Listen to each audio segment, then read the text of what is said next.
ہے کہ صحابہ کرام کی عیب جوئی نہ کی جائے، صحابہ کرام کی برائیاں نہ کی جائیں، ان پر طعن و تشریح نہ کی جائے۔ مومن کامل کے لیے صحابہ کرام سے محبت یہ شرط لازم ہے، یعنی کامل مومن ہونے کے لیے آپ کو صحابہ سے محبت کرنا شرط قرار دے دیا گیا ہے، لازم ملزوم قرار دے دیا گیا ہے۔ صحابہ کرام کے سلسلے میں ذرہ برابر بھی دل میں قدورت رکھنا تشکیک دین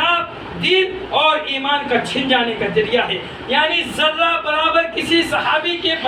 بارے میں ہمارے دل میں بغض ہے، نفرت ہے، گویا کہ یہ دین میں آپ کے دین میں شک ہے اور آپ کے ایمان کا چھن جانے کا ذریعہ ہے میرے بھائیوں۔ اس کی وجہ ہے کہ سارا کا سارا دین ہمیں صحابہ کرام سے ملا ہے، قرآن ہمیں صحابہ سے ملا، احادیث ہمیں صحابہ کرام سے ملی، لہذا صحابہ کرام کے بارے میں ذرہ برابر بھی اگر ہمارا اعتماد اٹھا تو گویا کہ ہم سے ہمارا قرآن اٹھ جائے گا۔ میرے بھائیوں، صحابہ کرام تو وہ مقدس جماعت ہے جس کے لیے جنت کا اعلان کیا ہے۔ مشاجرات صحابہ یعنی صحابہ کرام کی جو آپس میں جنگیں ہوئی ہیں، اہل سنت والجماعت کے متفقہ عقیدہ ہے کہ ہم اس سلسلے میں اپنی زبان کو حرکت نہیں دیتے ہیں، یعنی جو صحابہ کرام کے درمیان جنگ جمل اور جنگ صفین ہوئی تھی، کچھ صحابہ کرام کے بارے میں ان کے بارے میں ہمارا اور آپ کا یہ قول نہیں ہونا چاہیے کہ ان کے بارے میں ہم سوال کریں، ان کے بارے میں کچھ چو چرا کریں،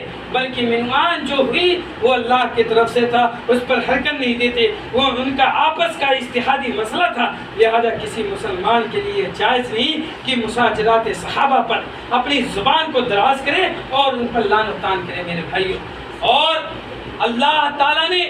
صحابہ کرام رضوان اللہ علیہم اجمعین کو ایک اور خطاب دے دیا، اولئک هم الراشدون، یہی لوگ ہدایت یافتہ لوگ ہیں۔ اگر دنیا کے اندر سب سے بہترین قوم جو ہے، سب سے ہمارے صحابہ کی جماعت ہے، رسول کی جو ساتھیوں کی جماعت ہے، سب سے مقدس جماعت ہے، میرے بھائیوں، رضی اللہ عنہم و رضوان کا سرٹیفکیٹ دے دیا گیا۔ رہتی دنیا تک کسی کو یہ خطاب ملنے والا نہیں۔ کیوں یہ سرٹیفکیٹ اور یہ خطاب ملا؟ اس لیے کہ جب بھی اللہ تعالیٰ نے جان مانگی تو جان دینے کے لیے تیار، مال مانگا تو مال دینے کے لیے تیار، اولاد مانگی تو اولاد دینے کے لیے تیار،